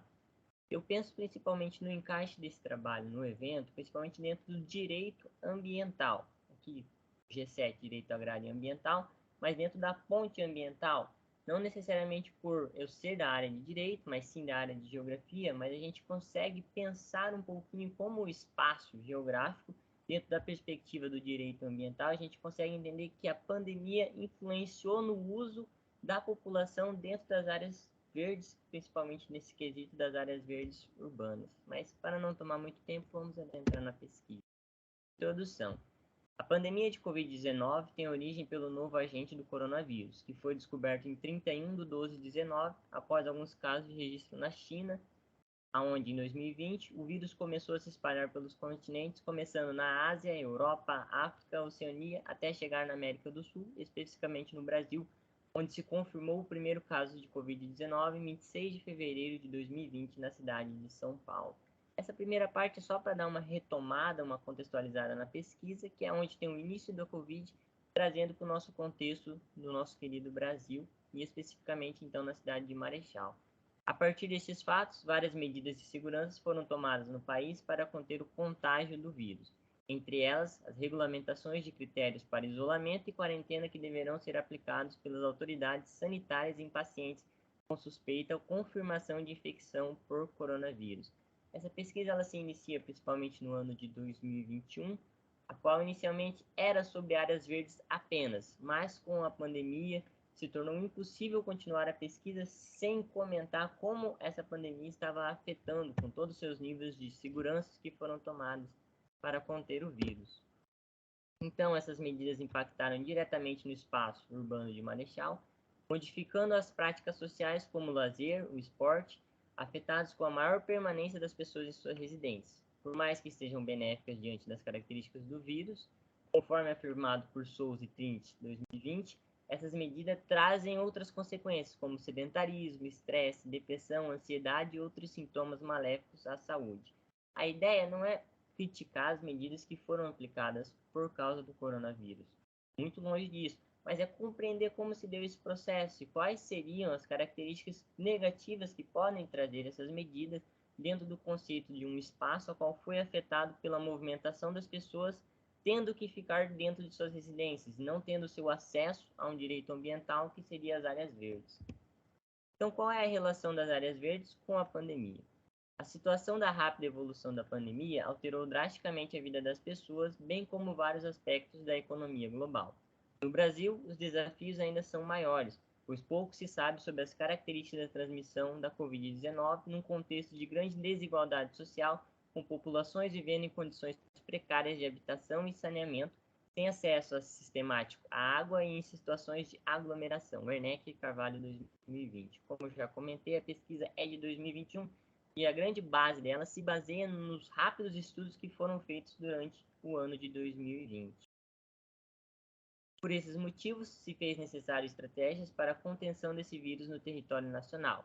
Entre essas medidas, o isolamento social. Tal medida se faz justas, entretanto, pode trazer consequências. E apesar de ser uma medida estratégica para a contenção de casos, o isolamento social pode trazer consequências negativas não intencionais, impactando no aumento do sedentarismo e na atividade física da população, considerado por muitos autores por si só uma pandemia. Se a gente considerar que a importância do acesso às áreas verdes para a população traz características como a saúde, como a ideia de um sistema de ecologia melhor para a área urbana, traz ideias como um próprio direito da população poder circular, essas medidas têm que ser colocadas em uma malha ali científica para a gente pensar quais são as consequências desses atos. Então, o ponto 2 foi entender como isso se deu em Marechal Cândido Rondon. Como foi a alteração no uso dessas áreas verdes, a fim de lazer e prática de esportes, durante o período da pandemia de Covid-19, entre abril e março de 2021. Para fazer isso, então, como eu atuei, foi demonstrando alterações, elaborando um questionário que foi respondido por 253 pessoas. O objetivo da pesquisa foi atingir a população adulta entre 20 e 59 anos. Iniciou-se uma busca conceitual para limitar a pesquisa em 1% da população adulta de Marechal Cândido Rondon. Foi excluído aquelas populações que estão nos distritos, apenas a população interna de Marechal Cândido Rondon, para ter uma base conceitual, digamos assim, de relevância. Então, para tanto, foi utilizada a fórmula populacional de estatística para a determinação de tamanho de amostra variável quantitativa, com desvio desconhecido e população finita, apresentada por Levin e Fox 2006. Obtemos uma margem de erro de 5,41 e aproveitamos 230 questionários, com nível de confiança de 90%. Essa é uma amostragem proporcional e estratificada, ou seja, selecionamos um percentual base de amostragem completa visando um extrato por faixa etária para ser um resultado representativo de faixa etária selecionada. Essa parte eu tive bastante acompanhamento da orientador do Fábio de Oliveira, para a gente conseguir chegar numa base conceitual bacana para ser relevante, pois uma pesquisa por si só que traga um número sem ser relevante não era a nossa intenção. Então, 1% a gente já conseguiria ter um diálogo um pouco mais representante de Marechal dessa população adulta. Os questionários foram distribuídos via Google Forms nos meses de abril e maio de 2021. Então, os gráficos a seguir seguem demonstrando essa variação entre antes e durante a pandemia. Então, o primeiro gráfico foi a variação de frequência da população antes e durante a pandemia. Para saber se realmente a pandemia afetou essa movimentação de pessoas, a gente precisava conhecer como era antes dessa atuação. Então, sempre as perguntas eram feitas antes e depois durante a pandemia para notar essa diferenciação. Para termos ideia, então, a variação de frequência da população em azul está antes da pandemia e em laranjado se encontra durante a pandemia. Aquela população que visitava todos os dias essas áreas verdes antes da pandemia já não era um número muito relevante, mas temos ali aproximadamente 3 a 4%, enquanto durante a pandemia, aqueles que visitavam uma área verde durante a pandemia se torna quase que zero. Todos os dias as pessoas tinham a ficar mais em suas casas. E alguns números mais relevantes a gente encontra, por exemplo, aquela população que costumava ir 2 vezes ou mais por semana. Antes da pandemia, em aproximadamente 30%, e durante a pandemia, as pessoas deixam de visitar, caindo esse número aí para aproximadamente 5%. A gente tem uma queda aí de praticamente 20% da população deixando de ter esse hábito. E partindo um pouco mais para o lado direito do gráfico, você vai ver que a população que não visitava áreas verdes como nunca, tem um aumento aí significativo de 27% dessa população ficando em sua residência, enquanto antes da pandemia a gente ainda tinha um número de população que não ia, mas durante esse número cresce de uma forma muito exponencial. O segundo gráfico, para nós mostrarmos essa alteração, é os motivos da baixa frequência da população. Realmente foi por causa da pandemia? Novamente, em laranjado, o processo durante a pandemia, em azul, antes da pandemia. Os principais pontos durante a pandemia são os fechamentos de locais, o medo de contágio e ainda assim a falta de tempo, por se tratar de uma população adulta em fase de atividade dos estudos e principalmente do trabalho. E antes da pandemia, então, as pessoas deixavam de ir por preferência de ir a outros lugares, principalmente a falta de tempo e a distância ou alguns pontos como insegurança, a má qualidade dos parques. Mas o gráfico traz a intenção realmente que os fechamentos dos locais, o medo do contágio, foi o que influenciou a população a ficar nos seus ambientes dentro das suas casas. Então, as considerações finais.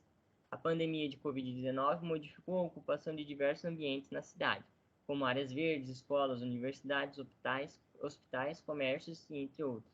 Essa pesquisa possibilitou compreender um pouquinho de como foi a forma que a pandemia impactou no uso e frequentação das áreas verdes urbanas para fins de lazer e prática de esportes, o que foi feito por meio de um levantamento de dados através de questionários. Por meio dessa análise, que partiu do contexto de antes da pandemia, percebeu que a população da cidade apresentava uma boa frequência em relação à utilização de áreas verdes. Entretanto, durante a pandemia, alterou esses hábitos. E expor esses dados sobre essa alteração é muito importante para assim compreender como o poder público pode se programar e pensar a respeito de projetos sobre o uso consciente dessas áreas, mesmo durante uma pandemia. A ideia que se elabora após esse trabalho é que a pandemia muito provavelmente deixará cicatrizes na sociedade em diferentes aspectos da nossa vida, inclusive na relação das pessoas com o lazer, tanto em termos práticos como em seu significado. E um pouco das minhas referências. Só destaco aqui que é uma monografia, tem muito mais gráficos, muito mais conteúdo, mas por relação do tempo e relação de ser um resumo expandido, esse seria o ponto mais importante a qual eu gostaria de destacar nessa apresentação. Muito obrigado. Obrigado, Danilo. Parabéns pela apresentação. Alguém quer fazer algum comentário sobre o trabalho? Então, se não, só parabenizar. Acho importante esses trabalhos atualmente sobre a Covid, né, sobre o novo normal que a gente está pensando, e só parabenizar mesmo pelo esse trabalho.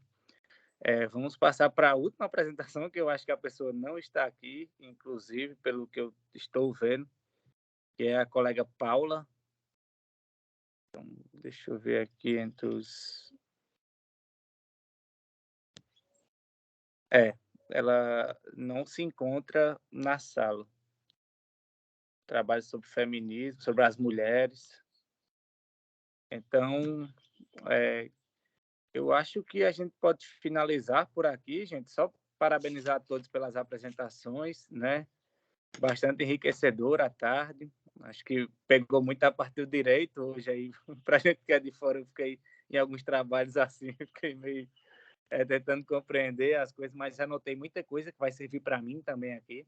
Trabalho do Júnior, né? Assim, também a gente trouxe um trabalho também da Amazônia, aqui o trabalho do Alan, interessante também, né? Ver outras realidades, que é uma coisa legal do online também é isso, né? Assim, logicamente ele poderia ir até Marechal, mas ficou mais fácil para ele a apresentação. Mas eu acho que é isso, gente. Se alguém quiser falar mais alguma coisa antes da gente finalizar o GT, pode falar, e é isso.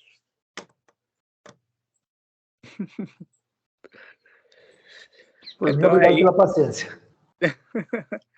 Então é isso, gente. E aí eu vou ficar aqui na sala porque, não sei, acho que a Paula não vem, mas eu vou deixar aqui aberto. Qualquer coisa eu converso, vou vendo as possibilidades. Mas é isso, obrigado e até a próxima, pessoal. Até mais, Juscelino e todos e todas, então. Até mais. Tchau, tchau.